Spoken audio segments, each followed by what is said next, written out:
জঙ্গল সলিমপুর অনেক বেশি আলোচিত, আমরাও বাইরে থেকে দেখেছি। তো ওই জন্যই আমি চিন্তা করলাম এটা দিয়ে আমি শুরু করব। পুলিশের বা আইন শৃঙ্খলা বাহিনীর মূল কাজই হচ্ছে জনগণের যান এবং মালের নিরাপত্তা বিধান করা, এবং যান এবং মালের নিরাপত্তা বিধানের জন্য যা যা করণীয় যখন যেখানে দরকার সেটা আমরা করব।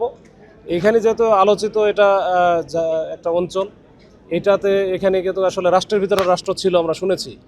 আবার এর আগে ইতিপূর্বে একটা র্যাবের একটা ঘটনা ঘটেছিল, এখানে একজন র্যাবের ডিএডি তাকে মেরে ফেলা হয়েছিল। এই নানা কারণে জঙ্গল সলিমপুর অনেক বেশি আলোচিত, আমরাও বাইরে থেকে দেখেছি। তো ওই জন্যই আমি চিন্তা করলাম এটা দিয়ে আমি শুরু করব। তো আমি ওই প্ল্যানের অংশ হিসেবে এখানে আসছি। এখানে যেন একেবারে এখানকার যারা অধিবাসী আছে তারা যেন নির্বিঘ্নে ভীতিহীন পরিবেশে, যেটা ফিয়ারলেস এনভায়রনমেন্ট বলে, এই পরিবেশে তারা যেন শান্তিপূর্ণভাবে এখানে বসবাস করে। কোনো রকম সন্ত্রাসের অভয়ারণ্য এখানে তৈরি না হয়, সন্ত্রাসী কার্যকলাপ যেন না চলে। এখানে অন্যান্য এলাকার মতো এই জঙ্গল সলিমপুরে যেন অন্যান্য এলাকার মতো বাংলাদেশের যেন এখানে একেবারে শান্তি শৃঙ্খলাভাবে শান্তিপূর্ণভাবে জনগণ বসবাস করতে পারে, সেই নিশ্চয়তা দেওয়ার জন্য আমি এখানে আসছি।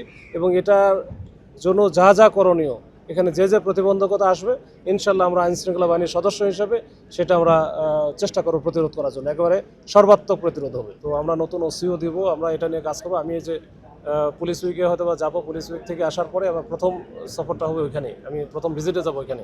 এই পুলিশিংটার মাধ্যম দিয়ে আমরা কিন্তু করব, ঠিক আছে। আমাদের এই সব জায়গায় যে আমাদের কিছু হয়তো বা জিওগ্রাফিক্যাল কিছু ব্যারিকেড আছে যেগুলো হয়তো আমরা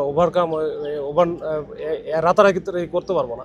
তারপরেও আমাদের সব জায়গায় যে আমাদের এই যে রোবাস্ট পেট্রোলিং বা ওই চেকপোস্ট বা ফুড পেট্রোলিং বা অন্যান্য যে ব্যবস্থাগুলো আছে এবং ব্লক রেড যেগুলো আছে, এগুলো আমরা সবই করব যখন যেখানে দরকার। আর গতকালকের ঘটনা আমরা শুনেছি এবং এটার পিছনের যে কাহিনীগুলো, এগুলো কিছু জানি, মানে জানার চেষ্টা করতেছি আর কি।